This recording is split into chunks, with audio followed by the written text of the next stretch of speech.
Mon cousin et moi, on a investi dans un truc qui va nous rapporter un maximum de pognon. Les sanicrottes. Regarde, quand t'es à Paris, qu'est-ce qui te fait le plus chier? Les merdes de chiens.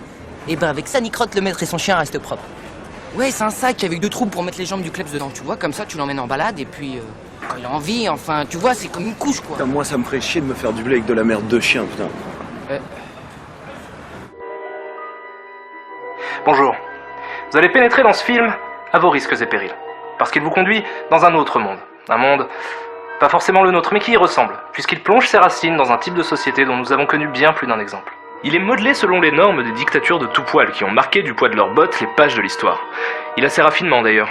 Une technologie avancée qui permet une démolition plus subtile des libertés de l'homme. Pourtant, il a à sa base une règle d'or. La tolérance est ennemie et la connaissance est menace.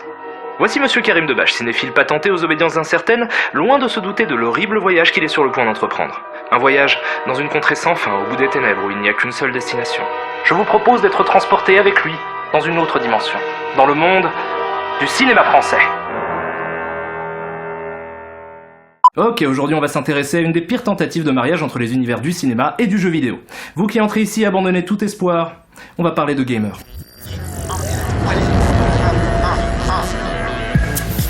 Alors, Gamer est un film français sorti le 21 mars 2001, retenez la date, elle est importante, et réalisé par Patrick Lévy, qui a décidé de se faire appeler pour l'occasion Zach Fishman. Pourquoi? Parce que les noms ricains ça pète, ça fait tout de suite vachement plus classe.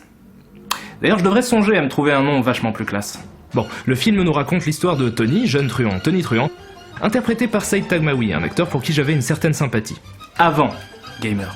Tony vit de petits larcins qu'il commet en compagnie de son éternel sidekick Rico, interprété par Bruno Salomon, un acteur pour qui j'avais un acteur.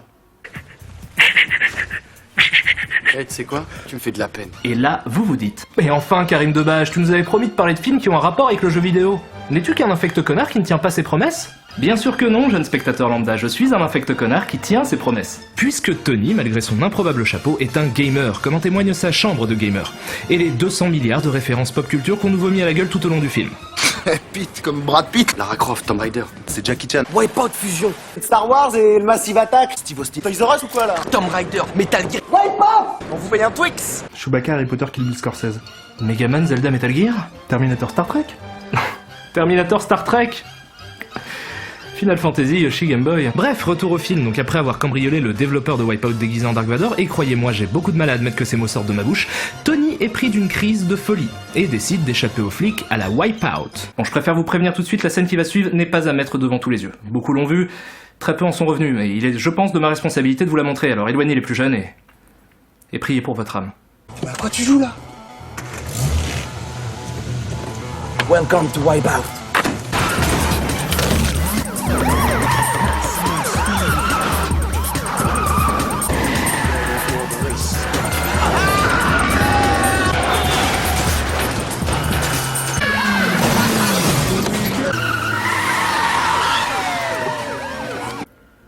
Va te faire foutre, film. Va te faire foutre. Ok, après cette effroyable scène, l'intrigue du film démarre enfin quand Tony est envoyé en prison pour 8 mois et qu'il décide de profiter de son temps à l'ombre pour développer un concept de jeu vidéo. Concept qu'il essaye de vendre au salon du jeu vidéo. Bonjour, je viens pour vous vendre une idée de jeu. Ah mais non monsieur, moi je suis juste la dame de l'accueil, je travaille dans une boîte d'intérim. Bon, après ça, il décide de s'adresser directement à un éditeur. Alex, on en est où là? Ariel Dombal. Ah, film. Tu commences à outrepasser les limites de ma tolérance. Ariel Dombal dans un film qui parle de jeux vidéo, ça tient de la pure science-fiction, d'accord? Et pas de la science-fiction classe, de la science-fiction de film de cul du dimanche soir. C'est quoi la prochaine étape, Gérard Vives?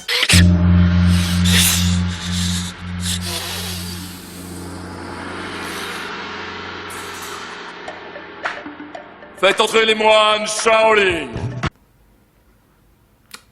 On y reviendra plus tard, je suppose. Donc Tony présente son concept à Ariel Dombal. Eh bien, je vous écoute.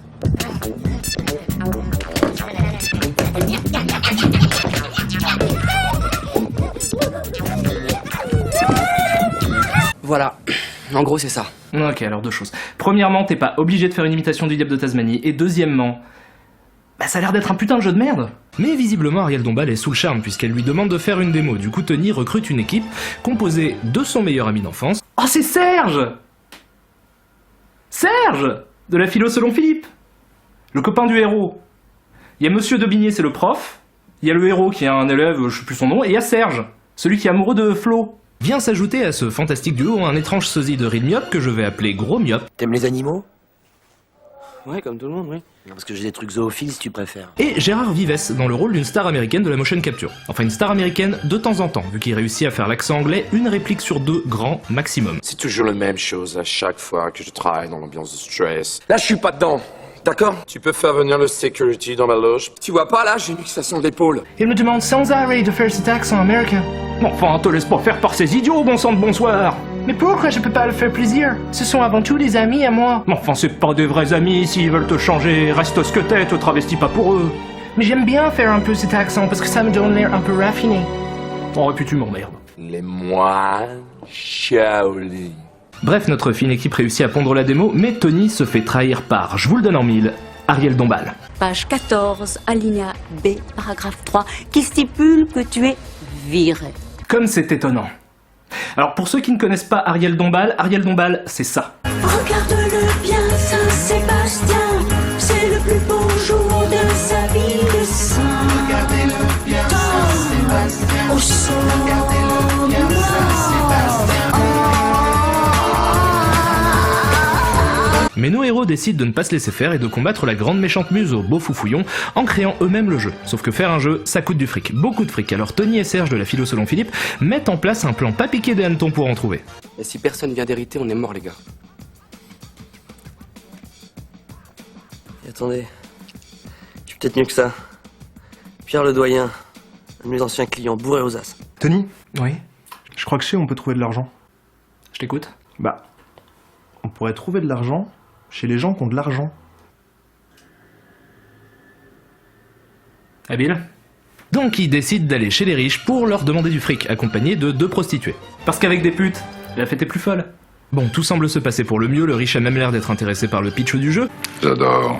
Puis son fils provoque Tony en duel sur un jeu de foot. Il se fait battre et... Ah.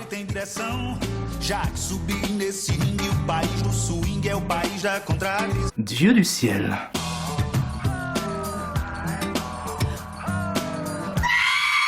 Ah, et rien de tel qu'une bonne scène de cul pédophile aléatoire pour... Les enfants adorent la pédophilie. J'ai 18 ans, tu m'appelles plus gamin. Et on se dépêche de sortir de cet univers de débauche pour retourner dans l'intrigue de plein pied quand Bruno Salomon trahit Saïd Taghmaoui et décide de tout péter les ordinateurs. Ce qui est prétexte à une autre scène absolument épique, la scène jeu de bagarre.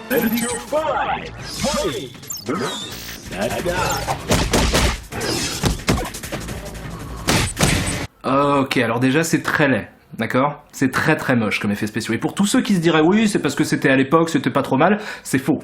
Le film est sorti le 21 mars 2001, soit 8 ans après Jurassic Park. Bref, malgré tous ces désagréments, ils arrivent à pondre le jeu à temps et vont le présenter dans un festival.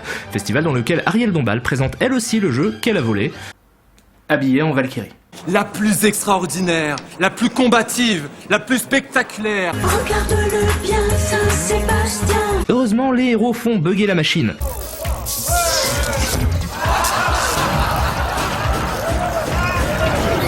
Ouh, technologie, tu comprends pas. Une fois qu'elle est KO, nos héros présentent le jeu aux journalistes. Des journalistes qui sont déjà à fond dans le délire puisqu'ils sont en train d'hurler de joie avant même d'avoir vu le jeu tourner.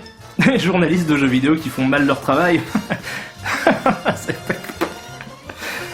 Ou quoi, merci. Et finalement, après plus d'1h30 de souffrance, on a le droit de voir des images du jeu. Bon, je vais vous laisser regarder cette scène tranquillement pendant que je vous lis quelques commentaires que j'ai trouvés sur internet, ainsi que la jaquette du DVD, du film.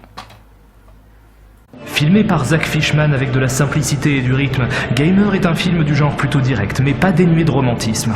Voilà un film qui bouge et qui à certains moments fait rêver, une bonne petite surprise. Enfin un film français novateur, avec un vrai rythme et des effets spéciaux, le tout enrobé dans une comédie grand public et pas seulement pour les aficionados. Quel plaisir! Gamer possède 2 atouts de choc, ses effets spéciaux et Saïd Taghmaoui.